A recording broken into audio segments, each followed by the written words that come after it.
puberty. Remember puberty?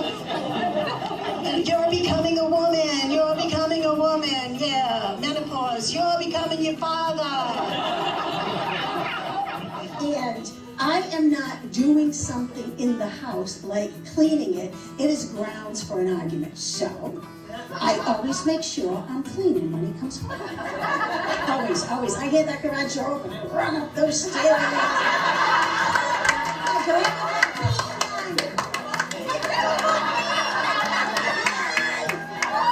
spray pledge in the house so it smells good.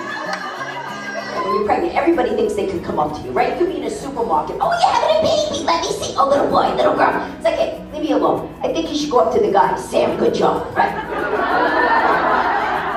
But certain things when you have kids are easy to figure out. How to change a diaper? That's simple. But I worried about other things, like how far do you stick an anal thermometer? You realize, oh my gosh, there's a hurricane coming. I could be cooped up with my family with no power for weeks on end in the middle of the summer. We better go to the liquor store. Sure. Then you realize, oh my gosh, the hurricane is coming. We need some food.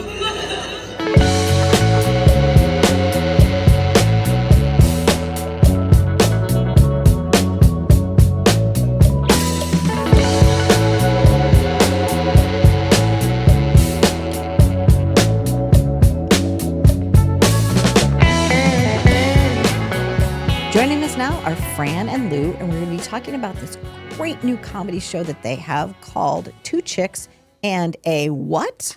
A Horsetail. And a Horsetail. All right, and a Horsetail. Welcome to the show to you both. Thank you, Donna. So my audience knows Fran. Lou, you're new. This is our first time to meet. Yeah, it's so my nice inauguration. To meet you. Yes. Yeah, you know my zodiac sign, Gemini. What are you? Scorpio. Ah, very good. So lots of things to talk about. There you go. Tell me about your journey. So you've been on hundreds of podcasts. You're a car guy, but tell us a little bit about your background. So I've been a stand-up comic going on 42 years and been really blessed to play with a lot of great guys. Larry the Cable Guy used to open for me. Okay. And then he just shot right by me. And then I worked in New York and all those clubs, and I was opening act for Tommy Chong from Cheech and Chong. I was the Cheech part, I guess. But anyway, and just been doing it a long, long time, and there's nothing better. Wonderful. So what made you decide to get into comedy? Like, were you like the class clown? I was actually voted. Did you know that? I was voted the biggest ham. I was voted class clown. That was one of my accolades. Yeah. No way. Yeah, I was the class clown. So. Actually, no, I wasn't the class clown at all. I was the quiet guy smirking in the back. Okay. Making fun of the class clown. He should have went here with that. Already then interpreting jokes. Right. Yeah. Okay. So, and then what was your first stand-up gig? I was a bouncer at a comedy club in Countryside Mall called Kisses Comedy Club. Okay. And the MC got a flat tire and couldn't make the show. So I'd been bouncing there for a while. I'm doing open mic night. And they gave me the tap. Lou, go open the show. The show must go on, right? And it did. And how about you, Franny? What was your first stand-up? Oh, my first stand-up was I won a contest that I didn't even know was a contest. I actually had asked God, give me a sign if I should do stand-up comedy. And I kept getting these signs from people, like I would do a handwriting analysis and it would say, you have a good sense of humor, use it to make money. And I was like, that's not a sign. Someone would tap me on the back of the sholdder. Oh, I'm over listening to your conversation. I'm like, that's not. And God's over there going, how many signs I got to give you? Yeah, exactly. So I walk into the front of the college that I usually go in one entrance. The other entrance was closed. I go in, I see a sign in the door, stand-up comedy auditions today. And the winner would perform at a comedy club that was 2 minutes from my house, even though the school was a half hour away. Wow, so Fran. I go, I'm looking for where the auditions were. They were literally in a broom closet. I had no idea what I said to the guy. He goes, I'll let you know who the winner is. And then I never went in that entrance again. And then I looked, I said, I wonder who won that contest. And my name was on the thing, call me. He said, you left, didn't leave a phone number. And the very first, so I was like, I didn't know you were there with a broom. I didn't think it was a real thing. Right. And then he said, first act you have to do, he goes, 5 minutes. And I said, okay. Then Tuesday he calls me, I need you to do 10 minutes. I go, 10 minutes? He goes, yeah. By Friday, he asked me if I could do a half an hour the very first time on stage. Oh, my. Wow. Yeah. So I brought a teddy bear up there with little notes in the back. There happened to be a newspaper lady in the audience. Fran Capo wings her way successfully through her first live performance. So then they asked me to come back the second night and I bombed. So I got both ends of the business in two. Wow, you two knew nights. what it was like. So that was your early beginning. That's the story. Yeah. So That- for me, I ended up doing. I did the stand up university in Long Island, which is where I'm from, and so I did my first 7 minutes, and I was. It's hard because you have to be so vulnerable, Oh, right? yeah. You cannot hold your cards close. You need to completely be raw and just open to the audience because that's what makes it funny. People want to connect with your pain.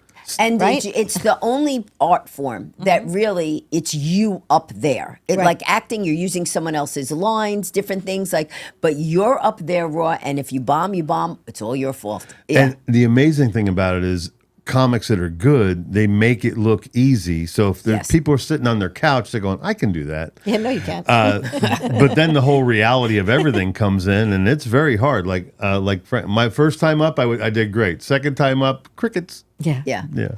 And you could be doing the same exact joke, but a lot of it has to do with what you're thinking while you're on stage. While I was on stage the second night, I was trying to remember how I acted the first night instead of being in the moment. You weren't present. And so I wasn't present. And you have to be very present and see that everything that's happening there and be able to respond to it and go, ooh, the audience isn't going for this material. Let me switch a little to this and be sensitive to the way that things are going. Now you have another partner in this thing Yes. that you're doing, right? Yeah. So Mary Ellen, Okay, so yes. Mary Ellen. So tell us about. Have you worked with Mary Ellen before? Yes, Okay. she wanted to be here, but she's Yes. actually lending a hand to the Ambidextrous Society today. Understood. So she's actually ambidextrous, but only with her right hand. Yeah.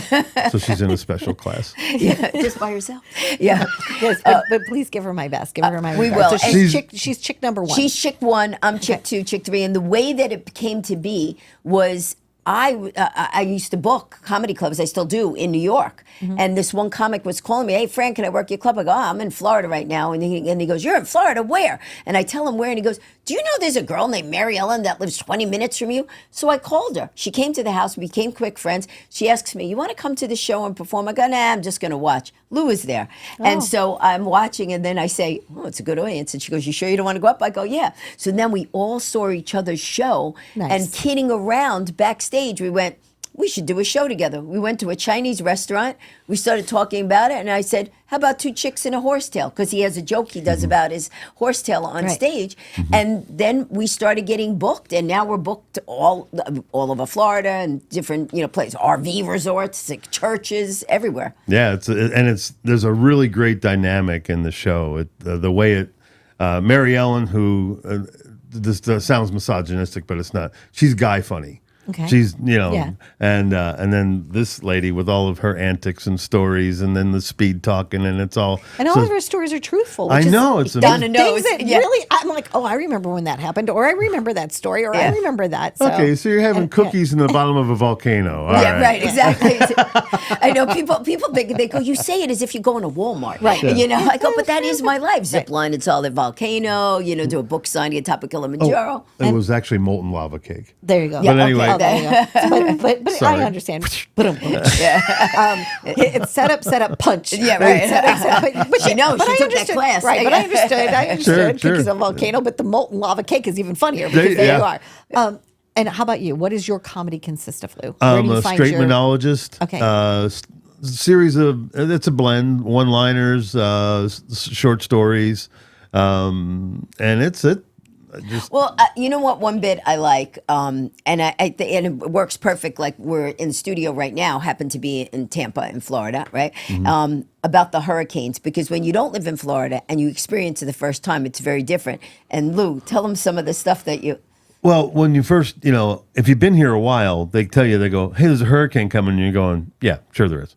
And I moved here in 1969. And we had hurricanes then, but we didn't have the technology that they have now. They got Doppler radar systems. They're $27 million to install, and they're 57% accurate. They're 7% more accurate than a coin toss.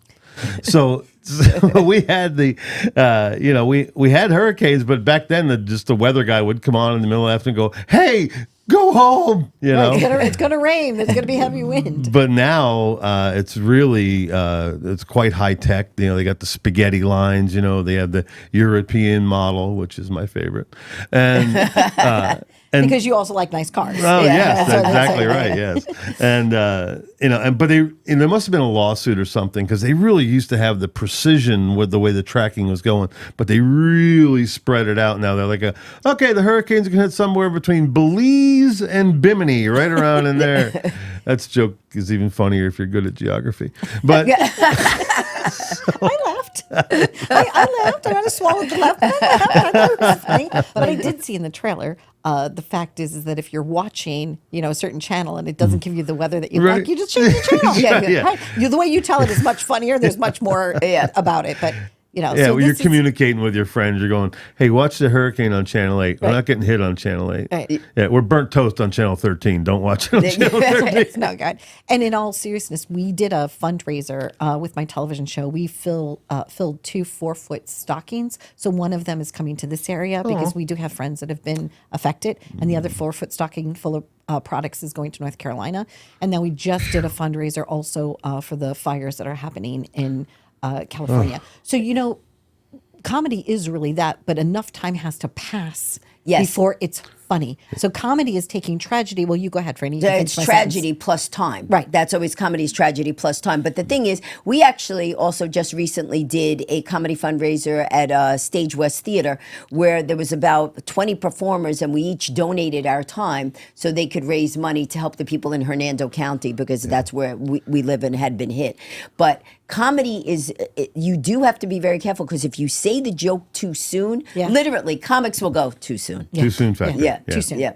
Too soon. Yeah. But this wasn't too soon. This was right on time. Yes. Thank you guys so much for joining us. So it is 2 chicks and a horsetail. Right. And they can find us on Facebook. And Okay. also, if you go to francapo.com, there's a link to the Facebook there. She's loaded with links. Yeah, She's- I'm loaded she with is. links. She's linked. And all I'm not linked even a up. European model. Franlink.com. Thanks, guys. Thank you. Thank you so much. Thank you. There. Beautiful. If you like to laugh like I like to laugh, check them out and be well.